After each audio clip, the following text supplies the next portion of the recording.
And so what happens is now the government borrows money from them to fund the government.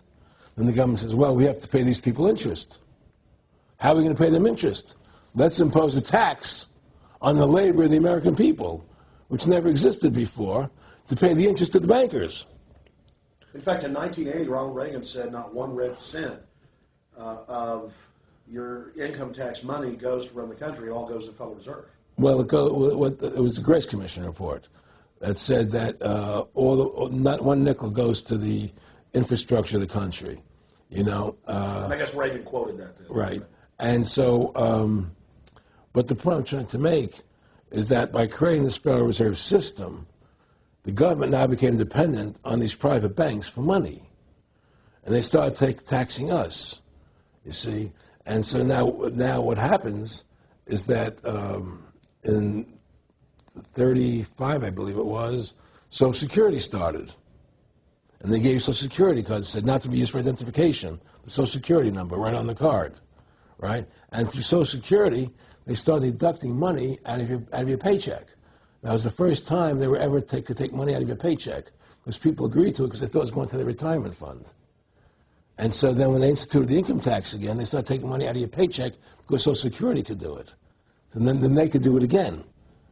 You see what I'm saying? And so now they've even taken control of the tax payment itself. I mean, literally like you're a slave. They're taking it right there when you make it. Exactly. They don't even trust the public enough to send them a check. Yeah. Right. So they take it out automatically because they know people aren't going to want to pay it. So what's happened is that through the implementation of the Federal Reserve System, the government has become vested in these bankers, and they get their money from the bankers.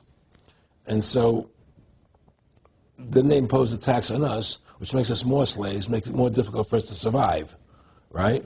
Giving them more profits. And now what's happened is that through the Federal Reserve System, the bankers have pretty much taken control of our government. It doesn't matter Republican and Democrat anymore, because they're both the same. Neither one of them are talking about shutting down the Federal Reserve System or stopping the payment of taxes, or any of the big issues that face Americans, right? So I had a friend, Nick Rockefeller, okay, who was one of the Rockefeller family, and he, when I was running for governor in Nevada, he came to me, introduced himself to me through an attorney, and we became friends. We started talking about things, and I learned an awful lot from Mr. Rockefeller.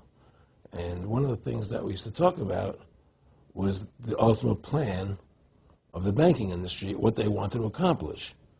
And the goals of the banking industry, not just the Federal Reserve System, but the private banks in Germany and England, all over Italy, all over the world, they all work together. They're all central banks. And they're all part of the Communist Manifesto. Central banking is one of the major planks of the Communist Manifesto. We talk about America being a capitalistic country, but yet at the same time we have a central bank that plans everything for us, right? And the graduated income tax is another plank of the Communist Manifesto, right? So right there you have two major planks of the Communist Manifesto that have been brought in because of the Federal Reserve System, okay? So the ultimate goal that these people have in mind is the goal to create a one-world government run by the banking industry, run by the bankers, and they're doing it in sections. The European currency, the euro, and the European Constitution is one part of it. Now they're trying to do it in America with the North American Union, right? And they want to create a new currency called the Amero, right? And the whole agenda is to create a one-world government where everybody has an RFID chip implanted in them. All money is to be in those chips, right? There'll be no more cash. And this is getting me straight from Rockefeller himself. This is what they want to accomplish. And all money will be in your chips. And so instead of having cash, anytime you have money in your chip, they can take out whatever they want to take out whenever they want to. If they say you owe us this much money in taxes, they just deduct it out of your chip digitally. Total control. Total control. And if you're like me or you, and you're protesting what they're doing, they can just turn off your chip. and you have nothing. You can't buy food. You can't do anything. It's total control of the people. And that chip's connected to a database that has your purchasing records, what you do, what you sell. Everything is in there, you know? And so they want a one-world government controlled by them, everybody being chipped, all your money in those chips, and they control the chips, and they control people. And you become a slave. You become a serf to these people. That's their goal. That's their intentions. Eric, can you be specific about when you met Rockefeller, how it happened in these discussions? I met Rockefeller through a female attorney I knew who called me up one day and said, one of the Rockefellers would like to meet you. I had made a video called Mad as Hell, and he'd seen the video and wanted to meet me and knew I was running for governor of Nevada. So sure, I'd love to meet him. And I met him, and I liked him, and he was a very, very smart man. And we used to talk and share ideas and thoughts. And he's the one who told me 11 months before 9/11 ever happened that there was going to be an event. Never told him what the event was going to be, but there was going to be an event. And out of that event, we were going to invade Afghanistan to run pipelines from the Caspian Sea. We were going to invade Iraq, you know, to take over the oil fields, establish a base in the Middle East, and make it all part of the New World Order.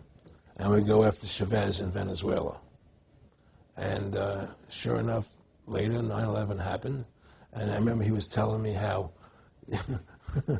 how you're going to see soldiers looking in caves for people in Afghanistan and Pakistan and all these places.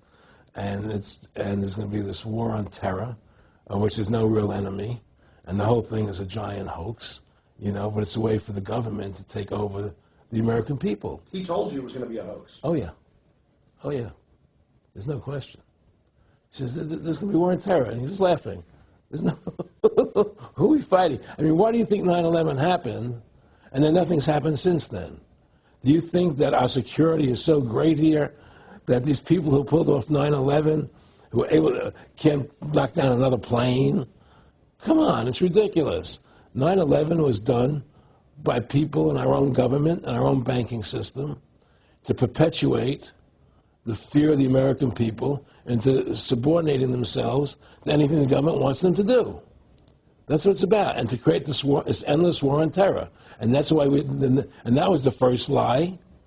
And the next lie was going into Iraq, you know, to get Saddam Hussein out with his weapons of mass destruction. That was the next lie. Now, specifically, this was a little over 6 years ago? This was... 11 months before 9/11. Yeah. And Nick Rockefeller, who's a lawyer, he's become your friend over the previous years, and he's saying to you that there's going to be this big event, and then out of that we're going to have a war on terror, and it's just going to go on and on. Right. An endless war on terror without any real enemy. That you can never, so you can never define a winner. And did he say that it's going to be perfect because you can't define an enemy? It just goes on Yeah, and on? because you can't define a winner. There's no one to beat, so it goes on and on forever. And they can do whatever they want. They scare the hell out of the American public. Look, this whole war on terror is a fraud. It's a farce. It's very difficult to say it out loud because people are intimidated against saying it. Because if you say it, they want to make you into a nutcase. But the truth has to come out. That's why I'm doing this interview. The fact of the matter happens to be that the whole war on terror is a fraud. It's a farce. Yeah, there's a war going on in Iraq because we invaded Iraq. And people over there fighting, you know. But the war on terror, it's a joke, you know. And until we discover what really happened on 9/11 and who was responsible for 9/11, because that's where the war on terror emanates from. That's where it comes from. It was 9/11 that allowed this war on terror to begin. And until we get to the bottom root of 9/11, the truth of 9/11, we'll never know about the war on terror.